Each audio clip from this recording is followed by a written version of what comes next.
ಸ್ನೇಹಿತರೆ, ಇವತ್ತು ನಾವಿಲ್ಲಿ ಮಹಾರಾಜ ಪಾರ್ಕ್ ಅಲ್ಲಿ ಏನು ಇತ್ತೀಚೆಗೆ ನಾವೊಂದು ಗಮನಿಸ್ತಿದೀವಿ ಘಟನೆ, ನೀಟ್ ಎಕ್ಸಾಮ್ ನ ಇಡೀ ದೇಶದಾದ್ಯಂತ ಲಕ್ಷಾಂತರ ವಿದ್ಯಾರ್ಥಿಗಳು ತಾನು ಡಾಕ್ಟರ್ ಆಗ್ಬೇಕು, ಸಮಾಜಕ್ಕೆ ಸೇವೆ ಸಲ್ಲಿಸಬೇಕು, ನಾನು ಡಾಕ್ಟರ್ ಆಗಿ ಬಹಳಷ್ಟು ಸಾವಿರಾರು ಜನಕ್ಕೆ ಟ್ರೀಟ್ಮೆಂಟ್ ಕೊಡಬೇಕು ಅಂತ ಹೇಳಿ ಏನು ಇಡೀ ಆರೋಗ್ಯ ವ್ಯವಸ್ಥೆ ಬೆನ್ನೆಲುಬಾಗಿ ನಿಲ್ತಾರೆ ಏನು ಡಾಕ್ಟರ್ಗಳು, ಅಂಥ ಡಾಕ್ಟರ್ ನಾನು ಓದಬೇಕು ಅಂತ ಹೇಳಿ ನೀಟ್ ಅನ್ನೋ ಎಕ್ಸಾಮ್ನ ಬರೀತಾರೆ.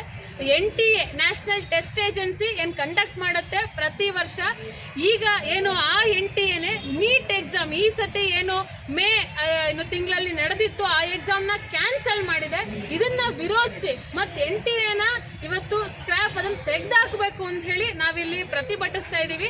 ಏನಂತ ಹೇಳಿದ್ರೆ ನಮ್ಮೆಲ್ರಿಗೂ ಗೊತ್ತು, ಇವತ್ತು ಏನು ಸಾವಿರಾರು ಜನ ಲಕ್ಷಾಂತರ ವಿದ್ಯಾರ್ಥಿಗಳು ವರ್ಷಗಟ್ಟಲೆ ಓದಿ 2 ವರ್ಷ 3 ವರ್ಷ ಓದಿ ಲಕ್ಷಾಂತರ ರೂಪಾಯಿ ಖರ್ಚು ಮಾಡಿ ಅವರು ನೀಟ್ ಎಕ್ಸಾಮ್ ಬರೀತಾರೆ. ಕಣ್ಣಿಗೆಣ್ಣೆ ಬಿಟ್ಕೊಂಡು ಹಗಲೇ ರಾತ್ರಿ ಓದ್ತಾರೆ. ಅಂತ ಎಕ್ಸಾಮ್ನ ಏನು ಎಂಥ ಟ್ರಾನ್ಸ್ಪರೆಂಟ್ ಆಗಿ ಇವತ್ತು ನಡೆಸಬೇಕು, ಎಷ್ಟು ಇದಾಗಿ ನಡೆಸಬೇಕು, ಆದರೆ ಆ ಥರ ನಡೆಸದೆ ಇವತ್ತು ಎಕ್ಸಾಮ್ ಪೇಪರ್ ಲೀಕ್ ಆಗಿದೆ, ಇವತ್ತು ಪೇಪರ್ಗಳು ಸೋರಿಕೆ ಆಗಿದೆ ಅನ್ನೋ ಕಾರಣ ಇಟ್ಕೊಂಡು ಲಕ್ಷಾಂತರ ಮಕ್ಕಳ ಭವಿಷ್ಯನ ಇವತ್ತು ಪರಿಗಣನೆಗೆ ತಗೊಂಡೆ ಏನು ಎಕ್ಸಾಮ್ನ ಕ್ಯಾನ್ಸಲ್ ಮಾಡಿದ್ದಾರೆ, ಮತ್ತೆ ಎಕ್ಸಾಮ್ ಪೋಸ್ಟ್ಪೋನ್ ಮಾಡಿದ್ದಾರೆ ಇನ್ನೊಂದು ಜೂನ್ ತಿಂಗಳಿಗೆ. ಇದನ್ನ ನಾವು ವಿರೋಧಿಸ್ತಾ ಇದ್ದೀವಿ.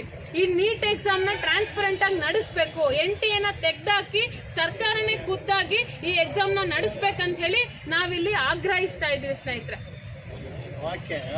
ಚೆನ್ನಾಗಿ ಬಂದಿದೆ, ಕ್ಲೀನಾಗಿ ಬಂತು.